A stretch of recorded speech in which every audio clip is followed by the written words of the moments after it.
citizens informed of scams affecting local people. It's all yours, Josh. It is, unfortunately. But I would much rather sit here and talk to all of the listeners about how to prevent it from happening than seeing the back end of when you come into the police department. So, like I like to tell everybody, everything we talk about on here is what actually, these are all calls that are generated here in the area. One that I've seen pop up here recently again is it's a malware where you probably open it in an email and you'll get the warning saying there's something wrong with your computer's infected, and you need to call the number that they provide on the screen. If you get that, you're never going to get that error from your computer system. It's never going to tell you that. It's never going to tell you your access has been denied. It's been restricted. What you need to do right away is definitely disconnect your internet. Kill the IP connection, because I'm not sure how much they've already infiltrated. But if they have, it's already going to disconnect that connection to your computer. At that point, then I would shut it down and restart it and have somebody that knows something about computers take a look at it. The other thing that I would do is any saved passwords that you had on that computer is go change those on a different device. So if you keep your email passwords, your banking passwords, make sure you get in there and change those, because it's unknown. All these work differently, but I'd rather you be on the safe side than not. And then if you do call the number, they're gonna pressure you. They're gonna present the problem, and they're gonna tell you that you need to do something. You need to go buy, whether it's gift cards, withdraw a large amount of money. They might tell you that the bank's probably gonna tell you that this is a scam. They might try to convince you that the bank's gonna be involved in it too. They might give you a storyline to tell them you're taking the money out for home renovations or something along those lines. But keep in mind, ultimately, if you get to the end of the line and they're telling you to buy gift cards or Bitcoin, Microsoft and those companies are not going to accept that. So just keep that in mind, And that malware email comes in very reputable, recognizable sources. So I get them as well. And Kaylee, I'm sure, gets them. She's in here videoing this morning. Excuse me. I got one last week from a retail provider. And it at first looked legitimate, but had to keep scrolling down and then noticed it said 2023, copyright, all rights reserved. And then that dawned on me that that's not that company. So it's really, be conscientious of the fact that there's no problem. They're generally not going to email you. Correct. You want to go to the source. So if you ordered on Amazon or you name the company, go to your actual where you ordered, the website, and track your order there. Yep, and it's going to have a catchy headline. It's going to say that there was a problem with your package delivery. Your account's been locked. Immediate action. They're going to have the email subject line is going to have a catchy line to it. Okay. That's going to catch your attention. You're going to open it, and it's going to ask you to go. It's going to take you to a link. That's where you don't want to go to that link. If you think that something could potentially be wrong or that you've ordered something, actually go to that website. If it's an Amazon, go to the Amazon. If it's an eBay, go to the eBay. Whatever the company is that you bought the product through, go physically to that page. Don't ever click on the links in the emails. And now we see the spoofing of the emails. So I got one from a Mary Wetterling. I don't know a Mary Wetterling. I've never heard of a Mary Wetterling in our family, and it had 2 attachments. 2 MP4s. Mm-hmm. And no, don't open that, because a Mary Wetterling, if I don't know them, isn't going to send me 2 MP4s. Correct. And we talk a lot about verifying. Unfortunately, that's the society that we live in. You have to verify information. Don't just assume that it's somebody that maybe, a Mary, maybe this is a family member that's trying to reach out to me or something. Right. There's no message in the email, just the 2 links. Yeah, they just wanted you to open it. Yeah. And once again, you're opening that malware, and who knows what might be in it. It could be anything. Right. So, and I think that's where these Microsoft computer problems, it's a malware issue, and somebody's opening them. Sure. Because we've had quite a few, actually, those calls here recently. Okay. What other calls have you had? It's tax season, so be on the lookout for the IRS letters. They're out there.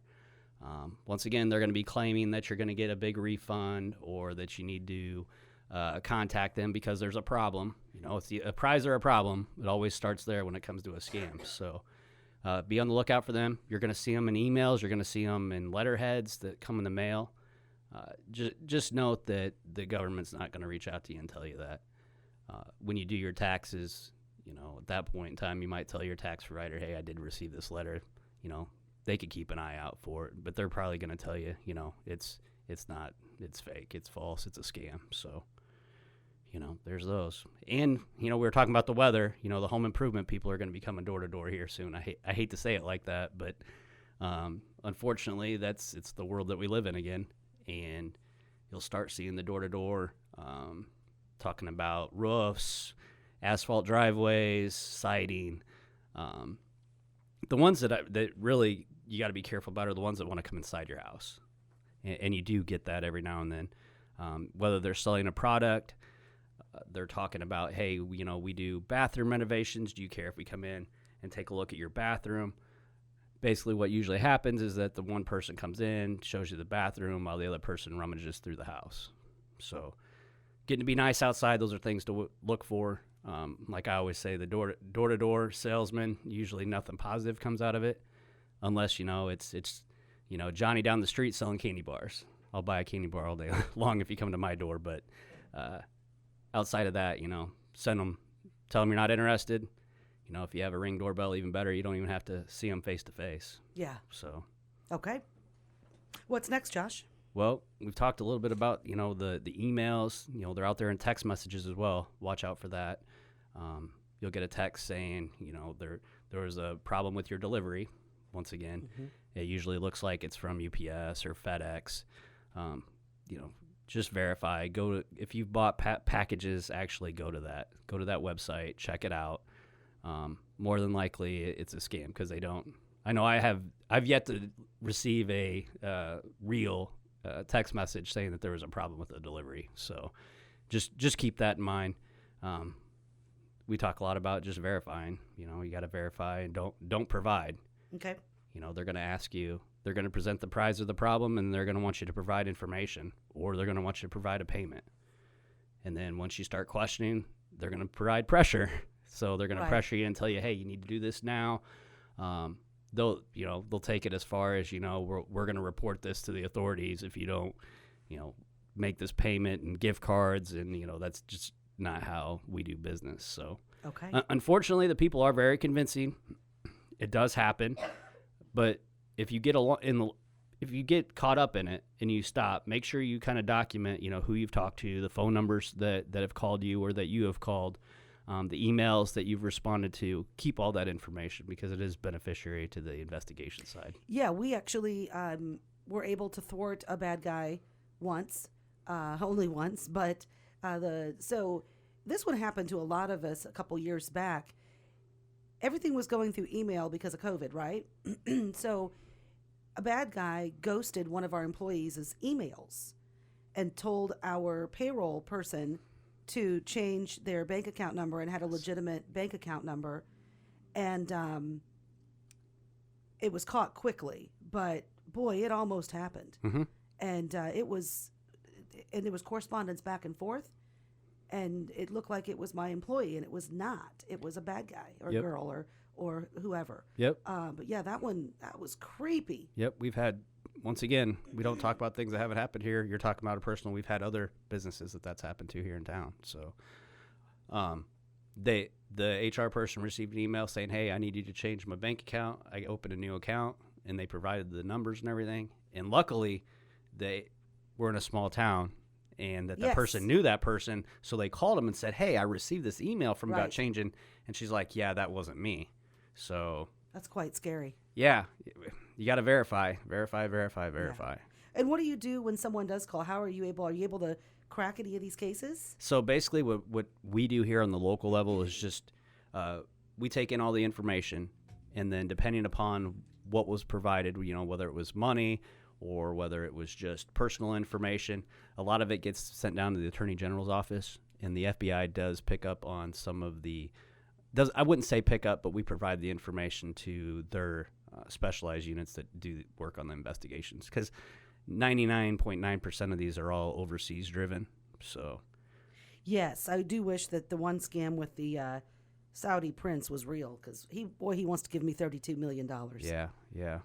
He just needs me to put it in my bank account. Well, and that's what I always tell people. If you talk to them on the phone, say, hey, when you show up at my door with the check, then I'll believe you. And I'm going to take you to the bank with the check too, by the way. So Yeah, you can endorse that. that's another real quick is that there's scams that are out there that say they want you to do surveys, and they're going to provide you with a payment. They're going to provide you with a check, and they're going to say they want you to go buy certain products. And then you have to send back to them a certain amount of a gift card. So, for example, it could be like Nike. You need to go out and buy these 3 Nike items and then buy an Amazon gift card and send me back the $500 Amazon gift card. Yeah, no way. And the checks, when you get them the checks in the mail, they're random checks. It's not like it's from Nike or it's from somebody else. So that scam has been going around. We've had a few of those calls as well. So if it sounds too good to be true, it's really probably not true. So. Yes. Okay. Anything else you want people to know on this Tuesday morning? Hey, just protect yourselves. Make sure you verify. Don't click those links that we don't know, and be aware of your surroundings too. Okay. Josh, thank you very much for all the information. Happy Easter to you and your family. You too, Vanessa. Thanks for having me. That is Investigator Josh Kramer with the Monmouth Police Department on